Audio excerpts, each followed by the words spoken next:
something you've been wanting for a really long time and it hasn't been showing up in your reality, you haven't been able to manifest it or call it in or bring it to fruition. Maybe you have like a little bit and you've gotten like close, but you haven't like fully gotten it. It hasn't just stayed in your reality as a consistent thing that is naturally just a part of your life, is because you're resistant to it and you may not even realize it. Hi, I'm Julia. Welcome back to my channel, or welcome to my channel if you're new here. I just did my 4-minute and 44-second meditation. I was like, what do we need to hear right now, like collectively? And what came through was pay attention to what you're resistant to. And then I was like, okay, why? And then all these things started to come to mind for me about the way resistance works and the way we go against our true nature and go against ourselves out of fear. And that is really what the resistance is. And of course, as you guys know, whatever you resist persists. So if you're not manifesting something that you've been really wanting for a long time, you gotta check your resistance. You gotta check what you're scared of, what you're afraid of, what you're pushing away, what you're resisting. And it's a subtle energetic thing that you do that you may not notice. Sometimes it will build up and become this big resistance thing that you do notice, but oftentimes it manifests in very subtle ways. And what I've noticed, the more you are resistant to little things here and there, the more you have to work around that, the more you have to try to jump hoops to kind of get what it is that you want. And it makes your life so much more difficult when it doesn't need to be. But I think a lot of times we're trying to add on with these manifestations, with these things that we want, trying to bring things in, when really we got to start letting things go, peeling back the layers, and then those things that we want to come in actually start to flow in because we're not resisting anymore. It's kind of the opposite of what people tell you to do. They tell you to do all these different like techniques and visualize this and visualize that, but you could visualize all day long. If you're resisting who you really are and not embracing your true nature, you're never gonna be able to call these things in and have them stay. Yeah, they might show up for a day or two, the money might come in, the lover might stop by, but they don't stay. And that's because you're energetically pushing them away and you don't even realize it. So I want to give you guys some examples from my life of little resistant things that I find myself doing that I'm not even aware of, that I'm like starting to become more aware of, because now I'm going to say it out loud and then I'll be aware of it. But like, oftentimes we don't even realize that we're doing it. It can become such a habit for us because it started early on in our childhood. Whenever we experienced some type of pain point that we couldn't resolve, we started to cope in certain ways that caused us to resist our true nature and protect ourselves. It's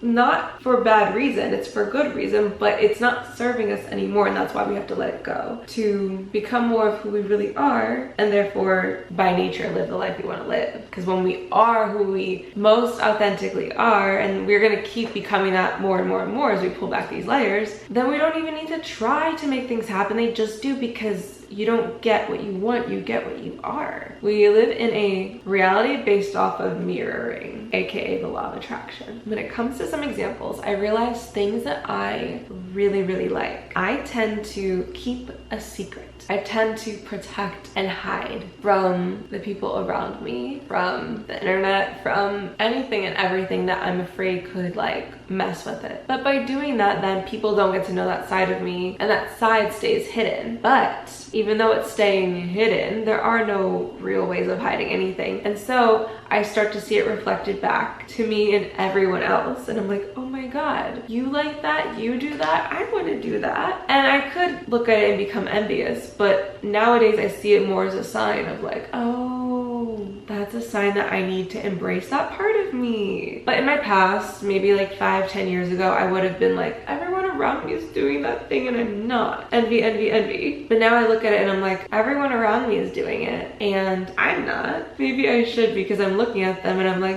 that looks kind of fun. That's one example. Another example I noticed was my friend pointed out that somebody seemed like they liked me more than in a friendly kind of way. And I was like, oh my God, no, don't say that. That's not true. There's no way. How would I know? Maybe they do, maybe they don't. Maybe I'm interested, maybe I'm not. But like, I was resistant to the idea of a person liking me more than in a friend kind of way. Therefore, I have some resistance towards either that person liking me or just people liking me as more than a friend. And I think both are true, because that has been a running theme in my life, not being able to believe that somebody I like could like me back. And it has caused so much chaos for me when it comes to my relationships. So there was an indicator of my resistance in the way I reacted to my friend just noticing like, oh, he definitely is interested in you. And I'm like, no way, how could he? Who cares? Anyone can be interested in me and I can be interested in anyone, and that is fine. But when there's resistance, we make a big deal about it and we push it away. Other examples could be anything that you're avoiding. Like I have such a phobia of bugs and I try to avoid them at all costs. And when you avoid something, it tends to find you. And I keep attracting bugs in my house and it's not a lovely experience. But on the flip side, when I was living with my family, there were still bugs in the house and I knew that they were there. And of course I still had my phobias and my resistance towards them, but I wasn't putting as much emphasis on it and it wasn't bothering me as much. It's to the point where it's bothering me here so much that I like don't want to clean. I don't want to decorate. I feel unsafe in my place. I'm really letting it get to me in ways that I don't need to because I'm resisting the fact that there are bugs here. Now, if I want to work through this resistance, which I do, I need to 1, work on getting some type of exterminator in here, 2, start cleaning my place up and the bug carcasses with that, and take it upon myself to start decorating and getting the place cute and keeping it clean. And when a bug shows up, dealing with it or not, depending on how I want to go about it. And hopefully after, doing that process, I'm able to relax. I'm able to maybe even start relaxing my energy now before I even start the process, because energetically, if we don't change our energy, no matter what we do in the 3D, we're gonna have the same results. Things are gonna go back to the way they were. So maybe it's on me to find within myself the ability to let go a little bit more of this resistance, accept the bugs a little bit more than I already am. Trust me, I've been working on this all summer and it's hard. It's something that I really struggle with. So there's gonna be a lot more resistance built up around it than maybe like a lesser fear. But nonetheless, if I wanna live more comfortably, more peacefully, more calmly, more demurely, I gotta start letting go of my bug resistance,